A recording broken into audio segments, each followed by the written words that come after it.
It is the fifth model of Horuma Rin's 7 Lucky Gods series. It is SFJ04 Bishamokubera, with the kit of Tsujigiri,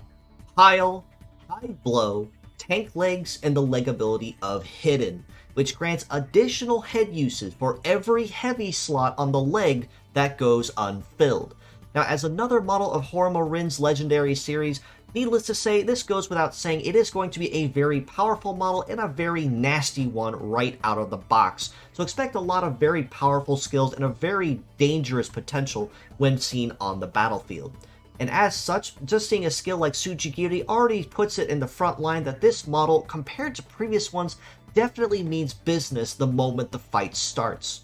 That being said, Tsujigiri is a melee-based skill that deals minimal damage when attacking a target from the front. However, if you catch them from the back, as in you can catch them in their cooldown phase, no matter where they're at, as long as you catch them in the back, it's ×3 damage and pierce damage on top of that, for the ultimate punish for the enemy taking their turn. Pile is a conventional based melee attack that is a very all-round basic melee skill with pierce damage and defense ignore passively built in. So on top of it being a very well-rounded skill, it's one that you can generally never ever go wrong with using for your conventional melee fighter, or even just as a fallback skill for your melee nuker, as the defense ignore means that it will be dealing just a little bit more damage than normal and higher than what base numbers allow it.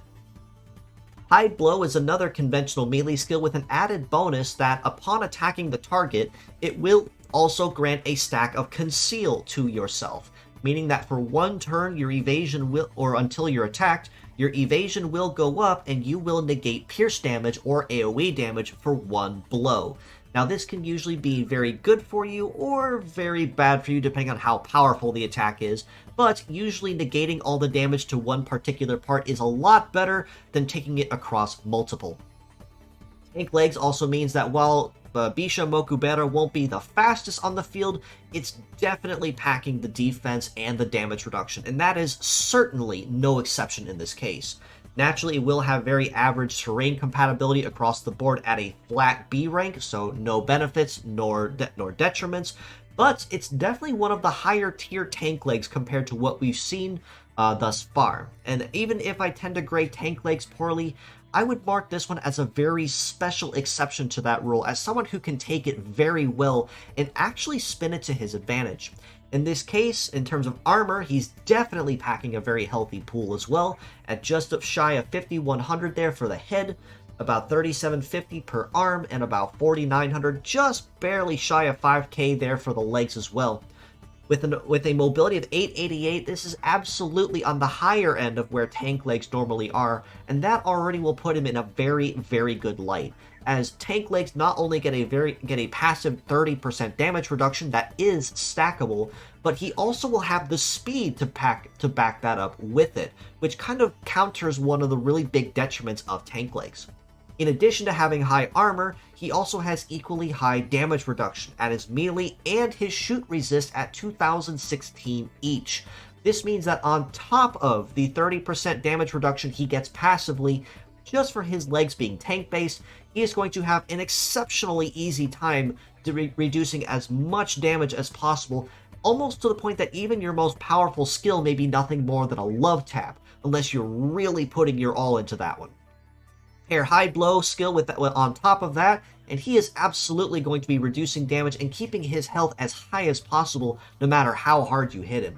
Something else that marks a really interesting point for him is the fact that he has Tsujigiri paired with Tank Legs, which actually is a very interesting and an equally as dangerous combo. For this reason, I do very easily have to rate Bishamokubera a very easy 8 out of 10 as a pure set, primarily because he actually has very good synergy with himself as your conventional melee fighter and even part-times as your melee nuker if you can meet the correct conditions. That being said, those correct conditions for Tsujigiri require him to attack last, so he can attack his opponent from the back. But if he is able to do that, he actually can do it very easily, given that Tank Legs will keep his mobility relatively on the lower end to kind of keep him sluggish, but that means he can have the opponent attack first, damage him and keep the damage as low as possible with his very high armor and damage reduction pool, and then punish them for touching him with Tsujigiri on top of that the moment they turn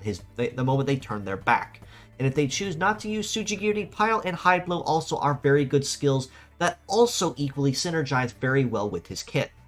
In addition to that,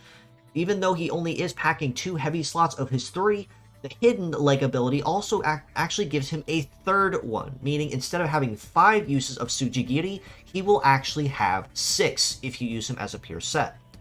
As mixed parts, very easily I have to rate him a 9 out of 10. One of the primary reasons I didn't grade him as a 10 out of 10 and a must-have is that even though his parts are very, very good and equally as dangerous out of the box, there are still a couple particular detriments that make using him kind of tricky, and it's the fact that Tsujigiri, which is one of his really big skills, as well as Pile, are both heavy parts, meaning you do have to kind of pay attention to how you choose to use those parts if you include them in your builds. And with his tank legs, they can be made very useful as well, but definitely want to highlight on the fact that if you are going to use him, he is actually one of the few tank legs you want to try not filling all the heavy slots for, so that you can make the most of that leg ability.